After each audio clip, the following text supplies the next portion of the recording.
Labadiena, mėly Patreon kanalo žiūrovai, TikToko, YouTube'o, Facebook'o, kitų platformų žiūrovai.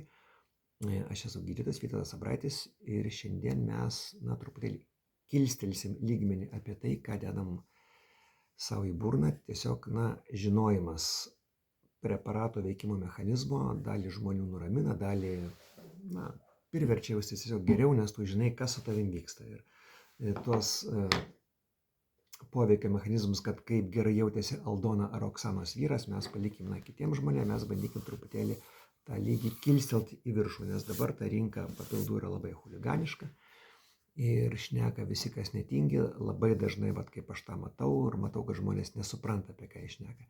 Ir šiandien kalbėsime apie ciberžolę. Tai yra lietuviškas pavadinimas, angliškas yra kurkuminas ir taip lietuviško literatūroje taip pat tai yra vadinama veiklioji ciberžolės medžiaga. Jos poveikiai yra iš esmės 3. Pirmasis yra antiuždegiminis, antrasis lipidogramos rodiklių gerinimas, trečiasis yra antioksidacinis poveikis. Jie visi yra maždaug vienodo lygio. Jeigu tiesiog nežinot, ką vartoti ir norite šauti taikliai į sveikatą, tai tas toksai turbūt ciberžolės šūvis būtų ir teisingiausias, nes neveikia viską. Dabar pradėkim nuo antiuždegiminio poveikio. Ir ciberžolė turi teigiamą poveikį netgi įvairiam artritam, tai yra sąnarių ligos.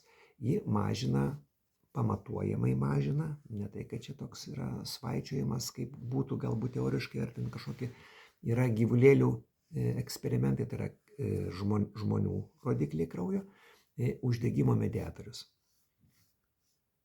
Pavadinimų jums nevardinsiu, yra labai daug, bet jų koncentracijas truputėlį mažina. Ir statistiškai patikimai mažina ciberžolė.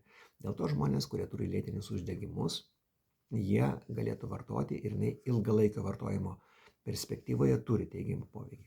Tai yra antiuždegiminis vaistas ir kartais net mėgėjai vaizdingų išreiškimų užsienio literatūros ciberžolę vadina gamtiniu ar tai biologiniu ibuprofenu. Toks yra vaizdingas pavadinimas. Kitas poveikis yra teigiamas poveikis į lipidogramą. Jis nėra toks stiprus kaip berberino. Glikemijos neveikia visiškai ciberžolė, bet veikia lipidogramą.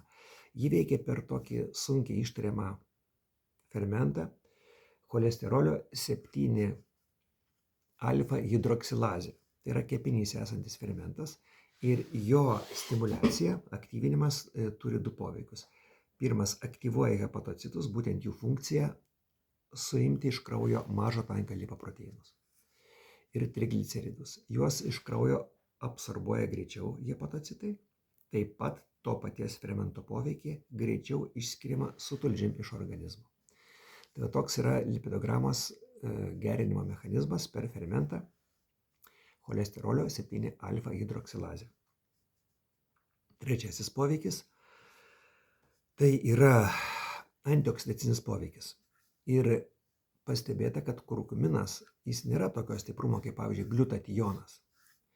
Bet jis turi antioksidacinį poveikį ypatingai neuronų lygmenyje. Dėl to ciberžolė yra labai teigiamas poveikis Alzheimerio arba senatvinės demencijos profilaktikai. Jeigu jūsų giminiai genetinė linija yra stipri senatvinių demencijų, tai jums ciberžolė tikrai labai tinka. Ir netgi yra pirmieji požymiai to, kad kurkuminas arba ciberžolė netgi lėtina demencijos eigą. Ir apie antioksidantus aš jau kalbėjau gal 5 laidose, nesikartosiu, tai yra tokia, oksidantai labai agresyvos, labai trumpą laiką egzistuojančios lakiosios medžiagos. Ir vienas iš stipriausių, jeigu ne pats stipriausias, yra nikotinas, taip pat suskilęs alkoholis ir įvairūs ten lakai ir dažai. Tai šitas antioksidantas, jisai sugaudo tiek kraujyje, išorėje, tiek ląstelės viduje tuos oksidantus ir neleidžia jiems pažeisti membranos. Tiesiog neleidžia sušaudyti membranos. Tai tokia priešraketinė gynyba tiek atskirų ląstelių organelių, tiek visos ląstelės tos pagrindinės gaubiančios membranos.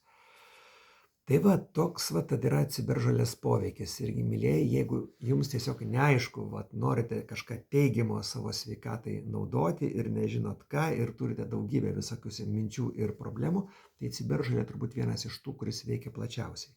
Gan plačiai veikia ir berberinas, kur kas mažiau plačiau veikia ašvaganda, nors ir tai nėra vienas fermentas, vienas poveikis. Jie visi gana plačiai veikia. Bet va štai šitie pirmieji Vitanus 3 preparatai, kuriuos va atsivežėm į rinką, jie geriausiai yra išnagrinėti įvairiausių mokslininkų, įvairiausiais lygmenimis, daugybė yra net meta-analizių, o meta-analizė tai daugybės mokslinių straipsnių suma. Ir tikrai šitas poveikis yra įrodytas. Ir kai kurie iš jūsų manęs klausia dėl šalutinių poveikių. Be abejo, bet ko yra šalutinis poveikis, netgi ir kokią nors riešuto suvalgius gali būti ar bulvės šalutinis poveikis. Yra ir šitų, nes tai yra biologiškai aktyvios medžiagos. Bet šitų preparatų, tų, kurie yra vadinamųjų papildų, vėlgi sakau, tai yra klaidinantis pavadinimas, tai yra biologinės kilmės ar natūralios kilmės preparatų rinkoje. Šitų preparatų šalutinis poveikis, lyginant su cheminių preparatų šalutiniu poveikiu, tai yra kaip vieversėlis ir dramblys. Būtent ciberžolės, ašvagandos, berberino naudai. Ir tie preparatai tikrai jį turi labai labai nežymų. Ir dar, pavyzdžiui, kaip ir kartais skaitoma, kad poveikis į skydliaukę ašvagandos yra kaip ir lyg turėtų būti neigiamas, bet aš kuo toliau labiau skaitau, to jis man atvirkščiai atrodo teigiamas. Bet tai, verčia solidžius gamintojus įspėti žmonės, kurie turi skydliaukės hiperfunkciją. Tai va, tas poveikis jis yra labai labai kuklus lyginant su cheminiais vaistais, dėl to jūs per daug galite ir nepergyventi, tačiau jų ir efektas, lyginant su cheminiais vaistais, yra silpnesnis ir jų vartojimas yra kur kas ilgalaikiškesnis. Taigi dar kartą priminsiu, mylėjai, žiūrėkite, ką perkate, kokį pavadinimą, ne tik tai pavadinimą, žiūrėkite ir dozuotę, žiūrėkite kapsulių skaičių ir pasielkite taip, kaip jau ten mes įdėsim ir tą mano paskaitėlę trumpą apie tai, kad atkreipdėmėsi perkant ir atkreipdėmėsi ir į gamintojo tokią bendravimo kultūrą, ar galite užduoti klausimus, ar galite pasikonsultuoti su kvalifikuotu žmogum ir padarykite teisingą pasirinkimą. Iki.